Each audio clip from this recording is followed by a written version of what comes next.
কি প্রশ্ন করবি? ইহুদিরা বলে এমন প্রশ্ন জানা আছে এগুলো কিছুই মোহাম্মদ জানে।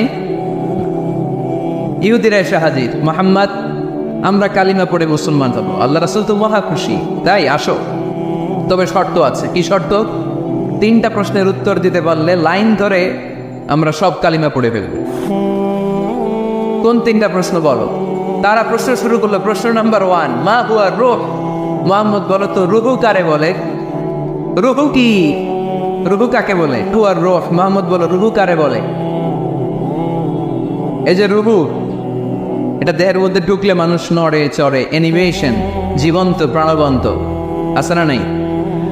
এটা যখন চলে যায় আর লড়ে, আর নড়ে চড়ে। 2 কান্দে ছিল যে তোমার 2জন পাহারা, তোমারে একলা থুইয়া পালাইছে তাহারা। তোমার 8 কুঠুরি 9 দরজা বন্ধ এবার হলো রে, হলো মুখে আল্লাহ রসুল সবে বলো। তুয়ারে আইসাছে পালকি নাই হরি গাও তোলো রে, তোলো মুখে আল্লাহ রসুল সবে বলো, ও মুখে আল্লাহ রসুল সবে বলো। ঠিক কিনা? আমাদেরকে একলা ফেলে যখন রুহু চলে যায়, দেয় কোনো নাড়াচাড়া নাই। ইহুদিরা বলল প্রথম প্রশ্ন রুহু কারে বলে বলো। 2 নাম্বার প্রশ্ন, মান হুম আসহাবুল কাহফ। আসহাবে কাহফ সম্পর্কে কি জানো? কি জানো বল। গুহাবাসী, গুহাবাসীদের সম্পর্কে কি জানো? অনেক আগে তারা এসেছিল পৃথিবীতে। 3 নাম্বার প্রশ্ন, মান হুয়া যুলকারনাইন। যুলকারনাইন সম্পর্কে কি জানো বলো। প্রশ্ন কয়টা? প্রথম প্রশ্ন কি সম্পর্কে? রূপ। দ্বিতীয় প্রশ্ন আসহাবে কাহফ। তৃতীয় প্রশ্ন যুলকারনাইন।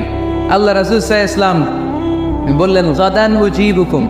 তাফসীর ইবনে কাসিরে এসেছে, তিনি উত্তর দিলেন গাদান উজিবুকুম, আই উইল আনসার টুমরো। আগামীকাল উত্তর দেব। কারণ জানেন না তো কি করে বলবেন, আর না জানলে উনি বানায় কিছু বলেন।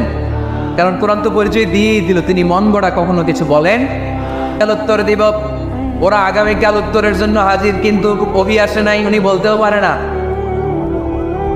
বিশ্বনবী আবার বললেন গাদান উজিবুকুম, আগামীকাল দেব। তারপরের দিন ইহুদিরা এসে হাজির, বিশ্বনবী উত্তর করতে পারেন না। বিশ্বনবী আবার বললেন গাদান উজিবুকুম, আগামীকাল বলে দেব। আগামীকাল ওরা এসে হাজির, তৃতীয় দিনও তিনি পারেন না। এসে হাসাহাসি শুরু করছে, এই মক্কার লোকেরা দেখো, এই লোকটা এতদিন তোমাদেরকে ভুল বুঝাইছে। এই লোকটা এতদিন বলেছে তিনি নবী। তিনি যদি নবী হতো তিনি তো প্রশ্নের উত্তর করতে পারতো, পারে না কেন? পারে না কেন? এটাই প্রমাণ করে তিনি নবী নন। তিনি যদি পারত উত্তর দিয়ে দিত। তিনি যদি জানতেন তাহলে তো উত্তর দিতেন, পারেন না।